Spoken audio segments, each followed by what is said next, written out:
సుందరకాండ నిత్యపారాయణం. శ్రీరాఘవం దశరథాత్మజమప్రమేయం సీతాపతిం రఘుకులాన్వైరత్నదీపం ఆజానుబాహుం అరవిందదలాయతాక్షం రామం నిశాచర వినాశకరం నమామి. ఉద్భవస్థిత సంహారకారిణీం క్లేశహారిణీం సర్వశ్రేయస్కరీం సీతాం నతోహం రామవల్లభం. పూజంతం రామ రామేతి మధురం మధురాక్షరం ఆరుహి కవితాశాఖం వందే వాల్మీకికోకిలం. ఆపదామపహర్తారం దాతారం సర్వసంపదాం లోకాభిరామం శ్రీరామం భూయో భూయో నమామ్యహం. మనోజవం మార్తుతుల్యవేగం జితేంద్రియం బుద్ధిమతాం వరిష్టం వాతాత్మజం వానరయూథముఖ్యం శ్రీరామదూతం శిరసా నమామి.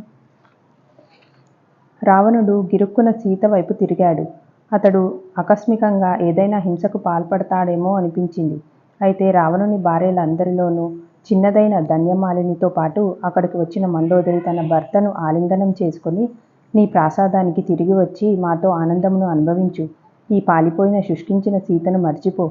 ఒక మనిషి తనను ప్రేమించని స్త్రీని అనుభవించగోరితే దానివల్ల అతడు బాధను పొందడం మాత్రమే జరుగుతుంది. అలా కాక ఆ స్త్రీ తనను తిరిగి ప్రేమించేది అయినట్లయితే అతడు అత్యంతమైన ఆనందమును అనుభవిస్తాడు అని చెప్పింది. రావణుడు సీతను ఇంకా దూషించకుండా అలా మండోదరి అతడిని నిరుత్సాహపరిచింది. గర్వంగా నవ్వుతూ రావణుడు తన ప్రాసాదంనకు నిష్క్రమించాడు. అంతటా కావలిగా ఉన్న భయంకరమైన రాక్షస స్త్రీలు సీతను సమీపించి కఠోర క్రుద్ధ స్వరములతో సీతను బెదిరించసాగారు. రావణుడు చాలా మహోన్నతుడమైన వ్యక్తి కనుక నీవు టెక్కు వదిలి ఆయనను స్వీకరించాలి. బ్రహ్మదేవుడి మానసపుత్రులలో ఒక పులస్త్యుడని, పులస్త్యుని మానసపుత్రుడు విశ్రవ ఋషి అని, అతని కుమారుడు రావణుడని తెలుసుకోవాలి. నీకు తగినవాడు కాదని భావించి రాక్షసరాజును స్వీకరించడానికి సందేహించకు. నీవు మొండిగా ఉండిపోతే అది నీ వినాశనానికి దారితీయడం సత్యం అన్నది ఒక రాక్షసి.